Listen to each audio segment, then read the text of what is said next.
ആർഭാടമായി അലങ്കരിച്ച ആ ലിവിംഗ് റൂമിലെ നിശബ്ദതയ്ക്ക് കട്ടി കൂടുതലായിരുന്നു. ജനൽ ചില്ലിലൂടെ അരിച്ചെത്തിയ വൈകുന്നേരത്തെ വെയിലിൻ്റെ വെളിച്ചം സോഫയിലിരുന്ന സിദ്ധാർത്ഥിൻ്റെ മുഖത്ത് വീണു. മലയാള സിനിമയിലെ മുൻനിര നായകന്മാരിൽ ഒരാൾ. ബോക്സ് ഓഫീസിലെ വിജയസൂത്രവാക്യം, ലക്ഷക്കണക്കിന് ആരാധകരുടെ ഹൃദയമെടുപ്പ്. പക്ഷേ ആ ചുവരുകൾക്കുള്ളിൽ അവൻ വെറുമൊരു നിഴൽ മാത്രമായിരുന്നു. തൊട്ടപ്പുറത്തെ മുറിയിൽ നിന്ന് മേഘ്നയുടെ ഫോൺ സംഭാഷണം ഉച്ചത്തിൽ കേൾക്കാമായിരുന്നു.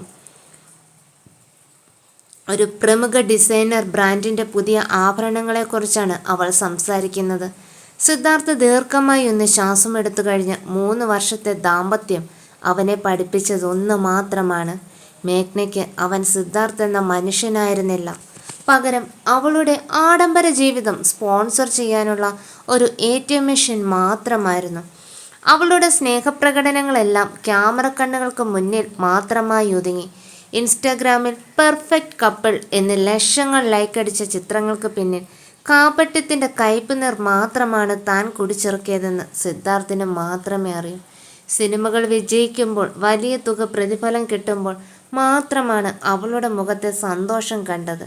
ഒരു പരാജയത്തിൻ്റെ സമയത്ത് അവനിൽ നിന്നും അകന്നു മാറാനും അവനെ മാനസികമായി തളർത്താനും അവൾക്കൊരു മടിയും ഉണ്ടായിരുന്നില്ല. താനൊരു മനുഷ്യനാണെന്ന പരിഗണന പോലും അവളിൽ നിന്ന് ലഭിച്ചില്ല. സ്വന്തം വീട്ടിൽ പ്രശസ്തിയുടെ ഒരു ഉപകരണം മാത്രമായി ജീവിച്ചു മടുത്ത നിമിഷത്തിലാണ് അവൻ ആ കടുത്ത തീരുമാനമെടുത്തത്. എനിക്കിതിനി മുന്നോട്ട് കൊണ്ടുപോകാൻ കഴിയില്ല മേഘ്ന, നമുക്ക് പിരിയാം. സിദ്ധാർത്ഥിൻ്റെ വാക്കുകൾ കേട്ട് മേഘ്ന തിരിച്ചു നോക്കി. അവളുടെ മുഖത്ത് ഭയമല്ല, പകരം പുച്ഛമാണ് നിറഞ്ഞത്. പിരിയാം? അതിനർത്ഥം എനിക്ക് തരാനുള്ള ജീവനാംശം എത്രയെന്ന് നീ കണക്ക് കൂട്ടിയിട്ടുണ്ടെന്നാണ് ഞാൻ കരുതുന്നത്. നിന്റെ ഈ വലിയ സ്റ്റാർഡം ഞാൻ തരുന്ന പബ്ലിസിറ്റി കൊണ്ടാണെന്ന് മറക്കണ്ട, അവൾ തണുപ്പൻ മട്ടിൽ പറഞ്ഞു. മാസങ്ങൾ നീണ്ട കോടതി നടപടികൾക്കൊടുവിൽ അവർ ഔദ്യോഗികമായി പിരിഞ്ഞു. സിദ്ധാർത്ഥിൻ്റെ സാമ്പത്തികത്തിൻ്റെ നല്ലൊരു പങ്ക് മേഘ്ന കോടതി വഴി കൈക്കലാക്കി. എങ്കിലും ആ വലിയ വീടിൻ്റെ പടിയിറങ്ങുമ്പോൾ സിദ്ധാർത്ഥിന് നഷ്ടബോധമില്ല, മറിച്ച് വലിയൊരു തടവറയിൽ നിന്നും മോചിതനായ ആശ്വാസമാണ് തോന്നിയത്. പക്ഷെ മാധ്യമങ്ങൾ അവനെ വേട്ടയാടിക്കൊണ്ടിരുന്നു. താരം തനിച്ചായി, വിവാഹമോചനത്തിന് പിന്നിലെ രഹസ്യങ്ങൾ എന്ന പേരിലൊക്കെ വാർത്തകൾ വറ്റാത്ത ഉറവ പോലെ വന്നുകൊണ്ടിരുന്നു. സിദ്ധാർത്ഥ് സിനിമകളിൽ നിന്ന് താൽക്കാലികമായി ഒരു ഇടവേളയെടുത്തു. കൊച്ചിയിലെ തിരക്കുകളിൽ നിന്ന് മാറി നഗരപ്രാന്തിലുള്ള തൻ്റെ ചെറിയ ഫാം ഹൗസിലേക്ക് അവൻ ഒതുങ്ങിക്കൂടി. അങ്ങനെ ഒരു ദിവസമാണ് കനത്ത മഴ പെയ്യുന്ന ഒരു ഉച്ച തിരിഞ്ഞ് അവൻ്റെ ഫാം ഹൗസിൻ്റെ ഗേറ്റ് കടന്നൊരു ചുവന്ന കാർ വന്നത്. കാറിൽ നിന്നും ഇറങ്ങിയതൊരു സാധാരണ പെൺകുട്ടിയായിരുന്നു. ജീൻസും ലളിതമായൊരു കുർത്തയും ധരിച്ച് അവളൊരു വലിയ കുടയും ചൂടി വീടിൻ്റെ വരാന്തയിലേക്ക് നടന്നു വന്നു. സാർ, ഞാൻ അഞ്ജലി, ദി ടൈംസ് ന്യൂസ് ചാനലിൽ നിന്നാണ്. സാറിൻ്റെ ഒരു അഭിമുഖത്തിന് വേണ്ടി. അവൾ വാക്കുകൾ പൂർത്തിയാക്കും മുൻപേ സിദ്ധാർത്ഥ് കൈ ഉയർത്തി തടഞ്ഞു. ഞാനിപ്പോൾ അഭിമുഖങ്ങളൊന്നും കൊടുക്കാറില്ല. നിങ്ങളുടെ ഓഫീസിൽ പറഞ്ഞിരുന്നതാണല്ലോ. പ്ലീസ്, എനിക്ക് കുറച്ചു നാളത്തേക്ക് മാധ്യമങ്ങളിൽ നിന്നും മാറി നിൽക്കണം. സിദ്ധാർത്ഥിൻ്റെ ശബ്ദത്തിൽ വ്യക്തമായ മടുപ്പുണ്ടായിരുന്നു. എന്നാൽ അഞ്ജലി പിന്മാറാൻ പാവമില്ലായിരുന്നു. അവൾ തൻ്റെ നനഞ്ഞ മുടി ഒതുക്കിക്കൊണ്ട് സിദ്ധാർത്ഥിൻ്റെ കണ്ണുകളിലേക്ക് നോക്കി. ഞാൻ വന്നത് സാറിൻ്റെ വ്യക്തിജീവിതത്തിലെ ഗോസിപ്പുകൾ ചോദിക്കാനല്ല. സിനിമയെ ഗൗരവമായി കാണുന്ന ആ പഴയ മികച്ച നടനെക്കുറിച്ചുള്ള ഒരു ഫ്യൂച്ചറിന് വേണ്ടിയാണ്. വിവാഹമോചനത്തെക്കുറിച്ച് എനിക്കൊന്നും അറിയേണ്ടതില്ല. അവളുടെ ആ വാക്കുകളിലെ ആത്മാർത്ഥതയും ധൈര്യവും സിദ്ധാർത്ഥനെ ഒന്ന് ചിന്തിപ്പിച്ചു. അവളുടെ കണ്ണുകളിൽ മേഘ്നയുടെ കണ്ണുകളിൽ കണ്ടിരുന്ന ആർത്തിയോ കാപട്യമോ ഇല്ലായിരുന്നു. വെറുമൊരു സാധാരണ പെൺകുട്ടിയുടെ നിഷ്കളങ്കത മാത്രം. ശരി, 1/2 മണിക്കൂർ, അതിൽ കൂടുതൽ സമയം തരില്ല, സിദ്ധാർത്ഥ് സോഫയിലേക്ക് ഇരുന്നു കൊണ്ട് പറഞ്ഞു. അഞ്ജലി പുഞ്ചിരിച്ചുകൊണ്ട് തൻ്റെ റെക്കോർഡ് ഓൺ ചെയ്തു.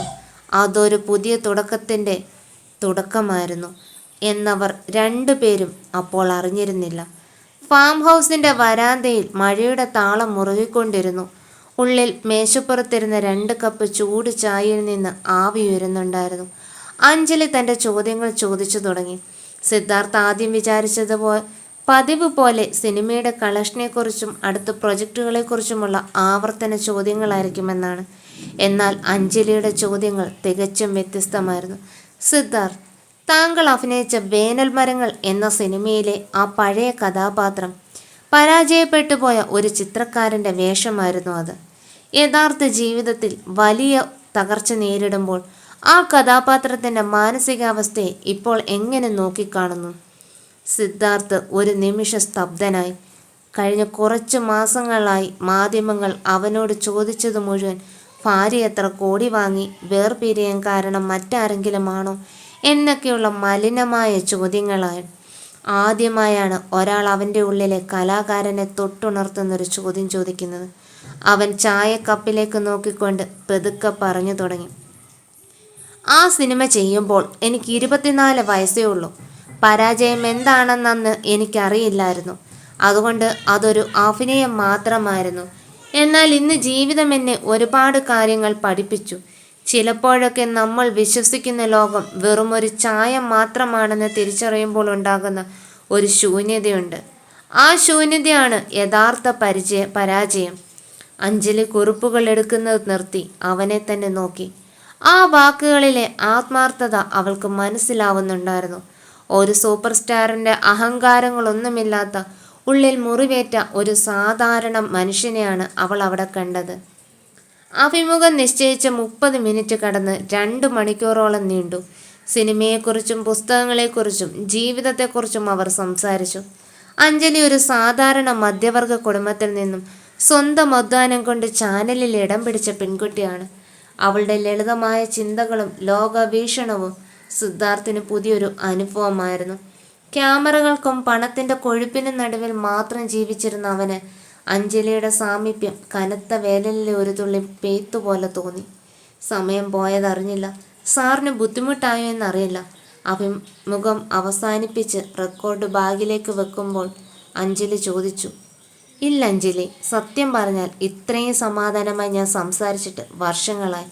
താങ്ക്സ്, സിദ്ധാർത്ഥ് ഉള്ളിൽ തട്ടി പറഞ്ഞു. അന്ന് യാത്ര പറഞ്ഞിറങ്ങുമ്പോൾ അഞ്ജലി തൻ്റെ ഫോൺ നമ്പർ അവന് നൽകി. എപ്പോഴെങ്കിലും മനസ്സിനൊരു വിഷമം തോന്നുമ്പോൾ സംസാരിക്കാൻ തോന്നിയാൽ വിളിക്കാം. ഒരു റിപ്പോർട്ടറായിട്ടല്ല, ഒരു സുഹൃത്തായിട്ട്. ആ കൂടിക്കാഴ്ചയ്ക്ക് ശേഷം സിദ്ധാർത്ഥിൻ്റെ മനസ്സിൽ ഒരു മാറ്റം പ്രകടമായിരുന്നു.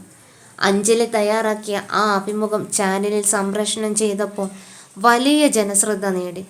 സിദ്ധാർത്ഥിൻ്റെ വ്യക്തിത്വത്തെ ഇത്രയും മനോഹരമായി ആവിഷ്കരിച്ചതിന് ആരാധകർ അഞ്ജലിയെ അഭിനന്ദിച്ചു. സിദ്ധാർത്ഥും അവളെ വിളിച്ച് നന്ദി പറഞ്ഞു.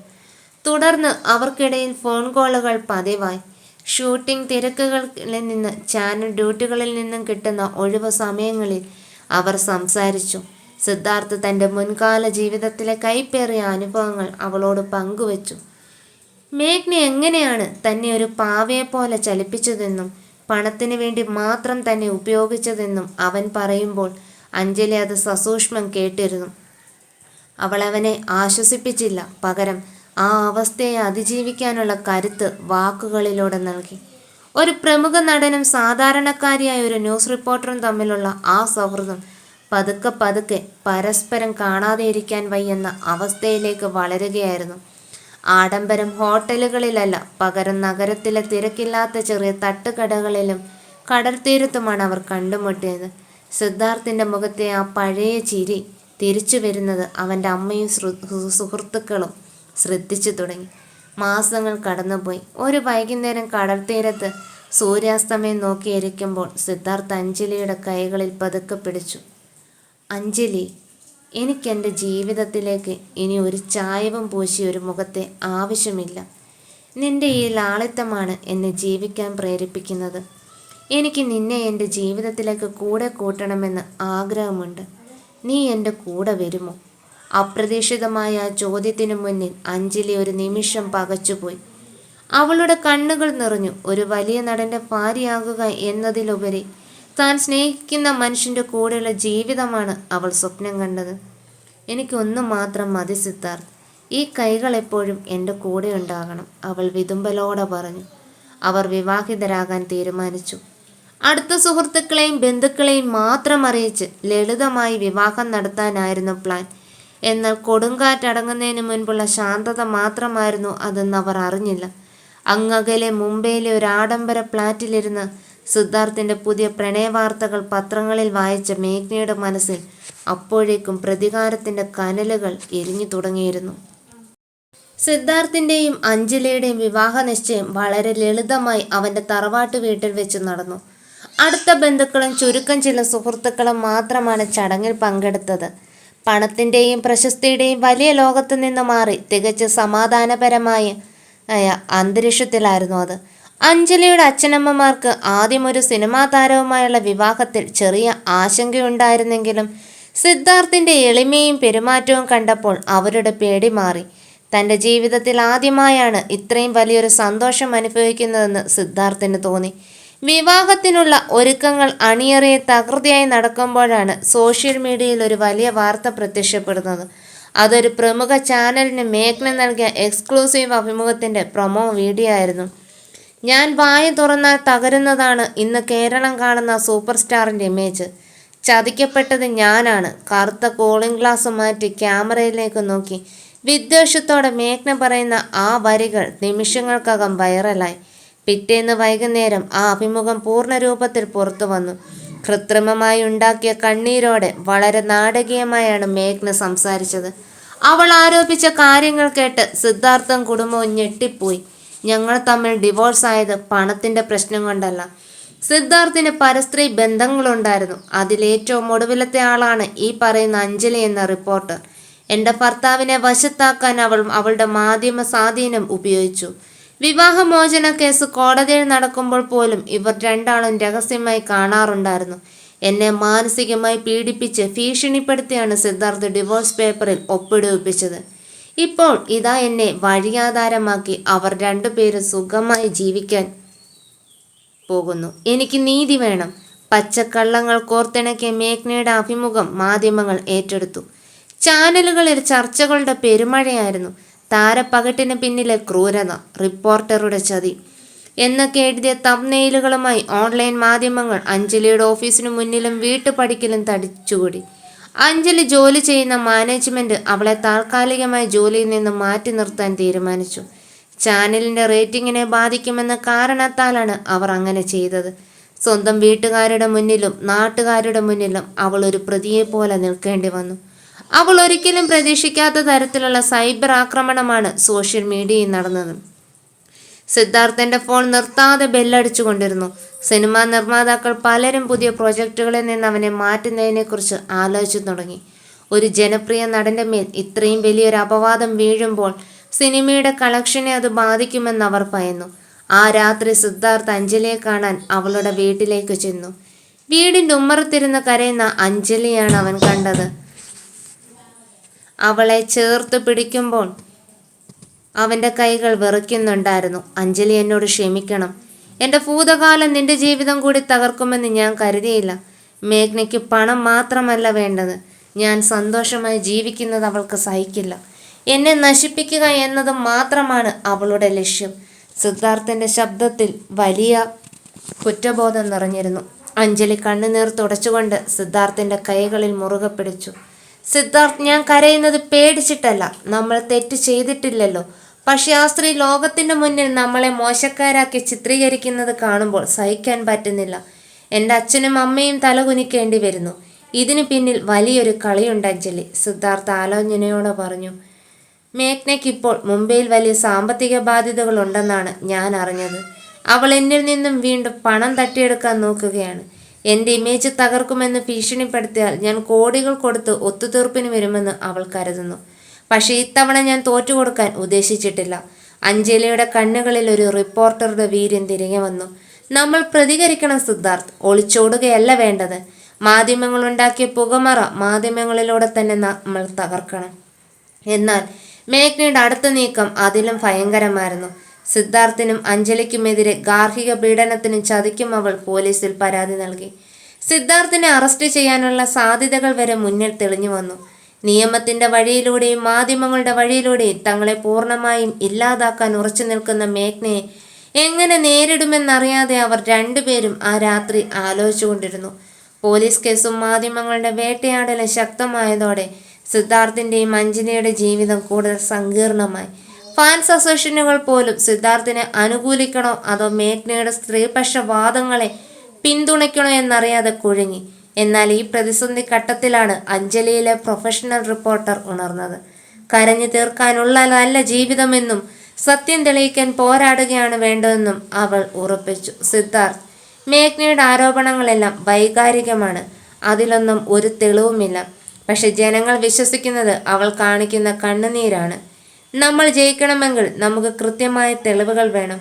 അവൾ പണത്തിനു വേണ്ടിയാണ് ഇതെല്ലാം ചെയ്യുന്നതെന്ന് കോടതിക്കും പൊതുജനങ്ങൾക്കും മുന്നിൽ തെളിയിക്കണം, അഞ്ജലി പറഞ്ഞു. അഞ്ജലി തൻ്റെ മാധ്യമ സുഹൃത്തുക്കളുടെ സഹായത്തോടെ മേഘ്നയുടെ കഴിഞ്ഞ കുറച്ച് നാളത്തെ ജീവിതത്തെക്കുറിച്ച് അന്വേഷിക്കാൻ തുടങ്ങി. മുംബൈയിലെ അവളുടെ ബിസിനസ് പങ്കാളികളിൽ നിന്നും സുഹൃത്തുക്കളിൽ നിന്നും ഞെട്ടിക്കുന്ന വിവരങ്ങളാണ് അഞ്ജലിക്ക് ലഭിച്ചത്. മേഘ്ന മുംബൈയിൽ ആരംഭിച്ച വലിയൊരു ലക്ഷറി ബോട്ടിക് പൂർണ്ണമായും തകർന്നു പോയിരിക്കുന്നു. കോടികളുടെ കടബാധ്യതയിലാണ് അവളിപ്പോൾ ഉള്ളത്. വായ്പ നൽകിയ ബാങ്കുകൾ അവളുടെ ഫ്ലാറ്റ് ജപ്തി ചെയ്യാൻ നോട്ടീസ് അയച്ചു കഴിഞ്ഞു. ഈ സാമ്പത്തിക പ്രതിസന്ധിയിൽ നിന്ന് രക്ഷപ്പെടാൻ അവൾ കണ്ടെത്തിയ ഒരേ ഒരു വഴി സിദ്ധാർത്ഥിനെ ബ്ലാക്ക്മെയിൽ ചെയ്യുക എന്നതായിരുന്നു. തൻ്റെ അന്വേഷണത്തിൽ കണ്ടെത്തിയ വിവരങ്ങൾ അഞ്ജലി സിദ്ധാർത്ഥിൻ്റെ വക്കീലിന് കൈമാറി. വിവാഹമോചന സമയത്ത് സിദ്ധാർത്ഥ് നൽകിയ പണത്തിൻ്റെ രേഖകളും അതിനുശേഷവും മേഘ്ന സിദ്ധാർത്ഥിൻ്റെ മാനേജരെ വിളിച്ച് ഭീഷണിപ്പെടുത്തിയ ഫോൺ റെക്കോർഡറുകളും അവർ കോടതിയിൽ ഹാജരാക്കാൻ തയ്യാറാക്കി. അതിനിടയിൽ മേഘ്നയുടെ ഭാഗത്തുനിന്ന് അടുത്തൊരു നീക്കമുണ്ടായി. അവൾ ഒരു ഇടനിഴക്കാരൻ വഴി സിദ്ധാർത്ഥിനെ ബന്ധപ്പെട്ടു. 5 കോടി രൂപ അത് തന്നാൽ മേഘ്ന പോലീസിലെ പരാതി പിൻവലിക്കും. വാർത്താ സമ്മേളനം നടത്തി സിദ്ധാർത്ഥിന് അനുകൂലമായി സംസാരിക്കുകയും ചെയ്യും. ഇല്ലെങ്കിൽ അഞ്ജലിയെ ജയിലിൽ അടപ്പിക്കും. ഇതായിരുന്നു ഇടനിലക്കാരൻ കൊണ്ടുവന്ന സന്ദേശം. ഈ വിവരം അറിഞ്ഞപ്പോൾ സിദ്ധാർത്ഥിന് കടുത്ത ദേഷ്യം വന്നു. അവൾക്ക് ഞാനിനി ഒരു പൈസ പോലും കൊടുക്കില്ല, നിയമപരമായി നേരിടും, അവൻ ഉറപ്പിച്ചു കഴിഞ്ഞു. എന്നാൽ അഞ്ജലിക്ക് മറ്റൊരു പ്ലാൻ ഉണ്ടായിരുന്നു. സിദ്ധാർത്ഥ്, അവൾ ഈ പണം ചോദിക്കുന്നത് നമുക്കൊരായുധമാക്കാം. മേഘ്ന നേരിട്ട് വന്ന് പണം ആവശ്യപ്പെടുന്ന രീതിയിൽ ഒരു കൂടിക്കാഴ്ച നിശ്ചയിക്കണം. ബാക്കി ഞാൻ നോക്കിക്കോളാം. അഞ്ജലിയുടെ പദ്ധതി പ്രകാരം സിദ്ധാർത്ഥ് മേഘ്നയോട് കൊച്ചിയിലെ ഒരു പ്രമുഖ ഹോട്ടലിൽ വെച്ച് നേരിട്ട് സംസാരിക്കാൻ തയ്യാറാണെന്ന് അറിയിച്ചു. പണം കൈമാറുന്നതിനെക്കുറിച്ച് സംസാരിക്കാനാണ് മീറ്റിംഗ് എന്ന് വിചാരിച്ചു മേഘ്ന അതിന് സന്തോഷത്തോടെ സമ്മതിച്ചു. അഞ്ജലിക്ക് ജോലി നഷ്ടപ്പെട്ട ചാനലിലെ തന്നെ വിശ്വസ്ത 2 ക്യാമറാമാന്മാരെ അവൾ രഹസ്യമായി കൂടെ കൂട്ടി. ആ ഹോട്ടൽ മുറിയിൽ ആരും അറിയാതെ ഒളിക്യാമറകൾ സ്ഥാപിക്കപ്പെട്ടു. നിശ്ചയിച്ച സമയത്ത് മേഘ്ന ആഡംബര വസ്ത്രങ്ങൾ അണിഞ്ഞ് തികഞ്ഞ അഹങ്കാരത്തോടെ ഹോട്ടൽ മുറിയിലേക്ക് നടന്നു വന്നു. അവിടെ സിദ്ധാർത്ഥ് തനിച്ചായിരുന്നു ഇരുന്നിരുന്നത്. എന്താ സിദ്ധാർത്ഥ്, ഒടുവിൽ ബുദ്ധി ഉദിച്ചു? എൻ്റെ പവർ എന്താണെന്ന് ഇപ്പോൾ മനസ്സിലായില്ലേ? മേഘ്ന പുച്ഛത്തോടെ ചോദിച്ചു. നിനക്ക് എന്താണ് വേണ്ടത് മേഘ്ന? എന്തിനാണ് എന്നെയും ആ പാവം പെൺകുട്ടിയെയും ഇങ്ങനെ വേട്ടയാടുന്നത്? സിദ്ധാർത്ഥ് വിഷമം അഭിനയിച്ചുകൊണ്ട് ചോദിച്ചു. എനിക്ക് ആ പെൺകുട്ടിയോട് ഒരു ശത്രുതയുമില്ല. അവൾ നിന്റെ കൂടെ ജീവിച്ചോ ചത്തോ എനിക്കൊന്നുമില്ല. എനിക്ക് പണം വേണം, 5 കോടി. മുംബൈയിലെ എൻ്റെ കടങ്ങൾ തീർക്കാൻ അത് അത്യാവശ്യമാണ്. നീ പണം തന്നില്ലെങ്കിൽ ആ അഞ്ജലി വ്യഭിചാര കേസിൽ ജയിലിൽ അടയ്ക്കും. നിന്റെ സിനിമാ ജീവിതം ഞാൻ തീർക്കും. നീ മാധ്യമങ്ങൾക്ക് മുന്നിൽ വന്ന് ഞാൻ പറഞ്ഞതൊക്കെ സത്യമാണെന്ന് സമ്മതിക്കണം. എന്നിട്ട് ആ പണം എൻ്റെ അക്കൗണ്ടിലേക്ക് വരണം. ഡീൽ ഓക്കെ ആണോ? മേഘ്ന തൻ്റെ യഥാർത്ഥ മുഖം പുറത്തെടുത്തുകൊണ്ട് പറഞ്ഞു. അപ്പോൾ നീ ചാനലിൽ വന്ന് പറഞ്ഞതൊക്കെ കള്ളമായിരുന്നു? സിദ്ധാർത്ഥ് വീണ്ടും ചോദിച്ചു. പിന്നല്ലാതെ, ജനങ്ങൾക്ക് ഇമോഷണൽ ഡ്രാമയാണ് വേണ്ടത്. ഞാൻ കുറച്ച് കണ്ണീരൊഴുക്കിയപ്പോൾ അവരത് വിശ്വസിച്ചു. നീ നല്ലവനാണോ കെട്ടവനാണോ എന്ന് നോക്കാൻ ആർക്കാണ് സമയം? എനിക്ക് പണം കിട്ടണം, നിനക്ക് നിന്റെ ഇമേജ് തിരിച്ചു കിട്ടണം, അത്രമാത്രം, മേഘ്ന ഉറക്കെ ചിരിച്ചുകൊണ്ട് പറഞ്ഞു. അവൾ സംസാരിച്ച ഓരോ വരിയും അവളുടെ മുഖത്തെ ക്രിമിനൽ ഭാവവും ഒളിക്യാമറയെ കൃത്യമായി റെക്കോർഡ് ചെയ്യപ്പെടുന്നുണ്ടായിരുന്നു. തൊട്ടടുത്ത മുറിയിലിരുന്ന് അഞ്ജലി ആ ദൃശ്യങ്ങൾ ലൈവായി കാണുന്നുണ്ടായിരുന്നു. അവളുടെ ചുണ്ടുകളിൽ ഒരു വിജയ ചിരി വിരിഞ്ഞു. മേഘ്ന സ്വയം കുഴിച്ച കുഴിയിൽ വീണിരിക്കുകയാണ്. ഹോട്ടൽ മുറിയിലെ ഒളിക്യാമറ ദൃശ്യങ്ങൾ സുരക്ഷിതമായി കൈക്കലാക്കിയതോടെ അഞ്ജലിയും സിദ്ധാർത്ഥും വലിയൊരാശ്വാസത്തിലായി. മേഘ്ന തങ്ങളെ കെണിയിലാക്കാൻ നോക്കിയ അതേ നാണയത്തിൽ തന്നെ അവൾക്ക് തിരിച്ചടി നൽകാനുള്ള എല്ലാ തെളിവുകളും ഇപ്പോൾ അവരുടെ പക്കലുണ്ട്. ഇനി ഒട്ടും സമയം കളയരുത് സിദ്ധാർത്ഥ്. മേഘ്ന കോടതിയെയും പോലീസിനെയും തെറ്റിദ്ധരിപ്പിച്ചുകൊണ്ടിരിക്കുകയാണ്. നമ്മൾ നിയമപരമായി നീങ്ങുന്നതിനൊപ്പം തന്നെ പൊതുജനങ്ങൾക്ക് മുന്നിൽ സത്യം എന്താണെന്ന് വിളിച്ചു പറയണം. അതിനായി എല്ലാ പ്രമുഖ മാധ്യമങ്ങളെയും വിളിച്ച് ഒരു വാർത്താ സമ്മേളനം നടത്താം. അഞ്ജലി തൻ്റെ പ്രൊഫഷണൽ ബുദ്ധിപൂർവ്വം കാര്യങ്ങൾ വിശദീകരിച്ചു. അഞ്ജലി പറഞ്ഞത് പൂർണ്ണമായും ശരിയാണെന്ന് സിദ്ധാർത്ഥിനും തോന്നി. സിദ്ധാർത്ഥിന്റെ PR ടീം അടിയന്തരമായി കൊച്ചിയിലെ പ്രസ് ക്ലബ്ബിൽ ഒരു പത്രസമ്മേളനം വിളിച്ചുകൂട്ടി. തനിക്കെതിരെയുള്ള ആരോപണങ്ങൾക്ക് തെളിവ് സഹിതം മറുപടി നൽകാൻ സിദ്ധാർത്ഥ് വരുന്നു എന്ന വാർത്ത പരന്നതോടെ കേരളത്തിലെ എല്ലാ പ്രമുഖ ചാനലുകളുടെ റിപ്പോർട്ടർമാരും ക്യാമറകളും പ്രസ് ക്ലബ്ബിലേക്ക് പാഞ്ഞെത്തി. ഹാൾ മുഴുവൻ മാധ്യമപ്രവർത്തകരെ കൊണ്ട് നിറഞ്ഞു കവിഞ്ഞു. കൃത്യം 11 മണിക്ക് സിദ്ധാർത്ഥ് ഹാളിലേക്ക് നടന്നു വന്നു. അവനൊപ്പം വെള്ള ചുരിദാർ ധരിച്ച് മുഖത്ത് ഭയത്തിന്റെ നിഴലില്ലാതെ അഞ്ജലിയും ഉണ്ടായിരുന്നു. സിദ്ധാർത്ഥിന്റെ മുഖത്ത് മുൻപെങ്ങുമില്ലാത്ത വിധം ഒരു ദൃഢതയുണ്ടായിരുന്നു. അവൻ മൈക്കിന് മുന്നിലേക്കിരുന്നു. ക്യാമറകളുടെ ഫ്ലാഷുകൾ അവർക്ക് നേരെ ഒന്നിനു പുറകെ ഒന്നായി മിന്നിമറിഞ്ഞു. ചോദ്യങ്ങൾ ചോദിക്കാൻ റിപ്പോർട്ടർമാർ പരസ്പരം മത്സരിച്ച്. സിദ്ധാർത്ഥ്, മുൻ ഭാര്യ മേഘ്ന ഉന്നയിച്ച ഗാർഹിക പീഡന പരാതിയെക്കുറിച്ച് എന്താണ് പറയാനുള്ളത്? അഞ്ജലിയുമായുള്ള ബന്ധം കാരണമാണോ അതോ ആദ്യത്തെ ദാമ്പത്യം തകർന്നത്? ചോദ്യങ്ങളുടെ ബഹളത്തിനിടെ സിദ്ധാർത്ഥ് കൈകൾ ഉയർത്തി എല്ലാവരെയും ശാന്തരാക്കി. അവൻ പതുക്കെ സംസാരിച്ചു തുടങ്ങി. നിങ്ങളുടെ എല്ലാ ചോദ്യങ്ങൾക്കുമുള്ള ഉത്തരം തരാൻ വേണ്ടിയാണ് ഞാൻ ഇന്നിവിടെ വന്നിരിക്കുന്നത്. കഴിഞ്ഞ കുറച്ച് ദിവസങ്ങളായി ഞാനും എൻ്റെ കൂടെ നിൽക്കുന്ന ഈ പെൺകുട്ടിയും സോഷ്യൽ മീഡിയയിലും ചാനലുകളിലും ക്രൂരമായി വേട്ടയാടപ്പെടുകയാണ്. ഞാൻ സ്ത്രീവിരുദ്ധനായും അഞ്ജലി മറ്റൊരാളുടെ കുടുംബം തകർത്തവളായും ചിത്രീകരിക്കപ്പെട്ടു. കോടതിയിലിരിക്കുന്ന ഒരു കേസിനെക്കുറിച്ച് എനിക്ക് സംസാരിക്കാൻ പരിമിതികളുണ്ട്. പക്ഷെ പൊതുസമൂഹത്തിനു മുന്നിൽ എൻ്റെ ഒരു ഭാഗം വ്യക്തമാക്കേണ്ടത് എൻ്റെ കടമയാണ്. സിദ്ധാർത്ഥ് അഞ്ജലിയുടെ മുഖത്തേക്ക് നോക്കി. അവൾ അവന് ധൈര്യം പകർന്നുകൊണ്ട് പതുക്കെ തലയാട്ടി. എൻ്റെ ആദ്യ വിവാഹം ഒരു പരാജയമായിരുന്നു. പണത്തിന് വേണ്ടി മാത്രം എന്നെ സ്നേഹിച്ച ഒരു ഉപകരണം പോലെ എന്നെ കണ്ട ഒരു സ്ത്രീയായിരുന്നു മേഘ്ന. ഡിവോഴ്സ് സമയത്ത് എൻ്റെ സമ്പാദ്യത്തിൻ്റെ വലിയൊരു പങ്ക് നൽകിയാണ് ഞാൻ ആ തടവറയിൽ നിന്നും രക്ഷപ്പെട്ടത്. അതിനുശേഷമാണ് ഞാൻ അഞ്ജലിയെ പരിചയപ്പെടുന്നത്. തികച്ചും ലാളിത്യമായി ജീവിക്കുന്ന എന്നെ ഒരു മനുഷ്യനായി കാണുന്ന അവളെ ഞാൻ എൻ്റെ പങ്കാളിയാക്കാൻ തീരുമാനിച്ചു. എന്നാൽ ഞാൻ വീണ്ടും സന്തോഷത്തോടെ ജീവിക്കുന്നത് മേഘ്നയ്ക്ക് സഹിച്ചില്ല. അതിനേക്കാൾ ഉപരി അവൾക്കിപ്പോൾ മുംബൈയിലെ ബിസിനസ് തകർച്ച കാരണം കോടികളുടെ കടബാധ്യതയുണ്ട്. ആ പണം എന്നിൽ നിന്ന് തട്ടിയെടുക്കാൻ അവൾ കണ്ടെത്തിയ മാർഗമാണ് എനിക്കെതിരെ ഉന്നയിച്ച ഈ കള്ളപ്പരാതികൾ. സിദ്ധാർത്ഥ് പറഞ്ഞത് കേട്ട് റിപ്പോർട്ടർമാർക്കിടയിൽ ഒരു മർമ്മരമുയർന്നു.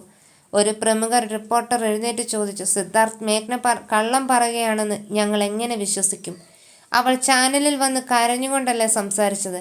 അതിനുള്ള മറുപടി ഇതാ. സിദ്ധാർത്ഥ് തൻ്റെ മുന്നിലിരുന്ന ലാപ്ടോപ്പ് പ്രൊജക്ടറുമായി ബന്ധിപ്പിച്ചു. ഹാളിലെ വലിയ സ്ക്രീനിൽ ഒരു വീഡിയോ ദൃശ്യം തെളിഞ്ഞു വന്നു. അത് തലേദിവസം ഹോട്ടൽ മുറിയിൽ വെച്ച് റെക്കോർഡ് ചെയ്ത ഒളിക്യാമറ ദൃശ്യങ്ങളായിരുന്നു. മേഘ്ന അഹങ്കാരത്തോടെ സംസാരിക്കുന്നതും 5 കോടി രൂപ തന്നില്ലെങ്കിൽ അഞ്ജലിയെ ജയിലിൽ അടപ്പിക്കുമെന്ന് ഭീഷണിപ്പെടുത്തുന്നതും ജനങ്ങളെ പറ്റിക്കാൻ താൻ ചാനലിൽ വന്ന് കണ്ണീരൊഴുക്കിയത് വെറും ഇമോഷണൽ ഡ്രാമയാണെന്ന് ഉറക്കെ ചിരിച്ചുകൊണ്ട് സമ്മതിക്കുന്നതുമായ ദൃശ്യങ്ങൾ സ്ക്രീനിൽ വ്യക്തമായി തെളിഞ്ഞു. ഹാളിൽ പൂർണ്ണമായ നിശബ്ദത പടർന്നു. റിപ്പോർട്ടർമാരെല്ലാം സ്തബ്ധരായി.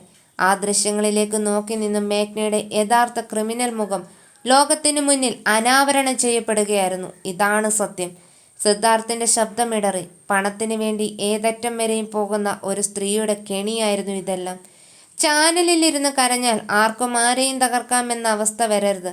ഈ ദൃശ്യങ്ങളും മേഘ്നയുടെ കടബാധ്യതകളുടെ രേഖകളും ഞങ്ങൾ പോലീസിനും കോടതിക്കും കൈമാറിക്കഴിഞ്ഞു.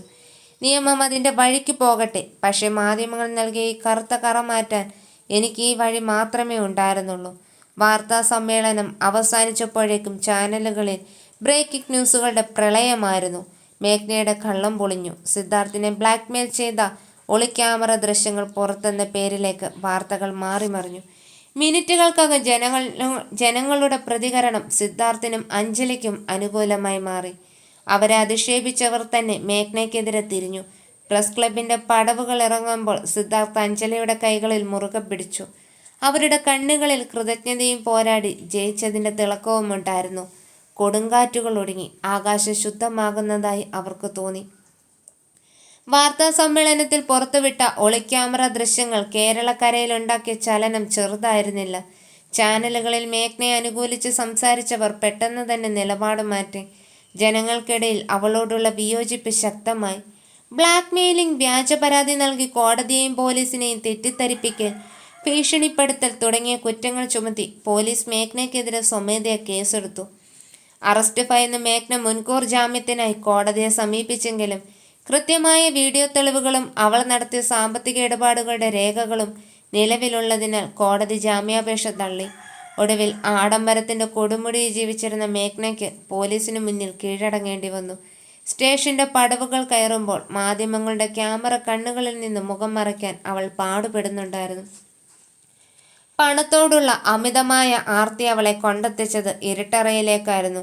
നിയമത്തിന്റെ പോരാട്ടത്തിൽ പൂർണ്ണ വിജയം നേടിയ ശേഷം സിദ്ധാർത്ഥും അഞ്ജലിയും തങ്ങളുടെ പഴയ ശാന്തമായ ജീവിതത്തിലേക്ക് മടങ്ങിയെത്തി.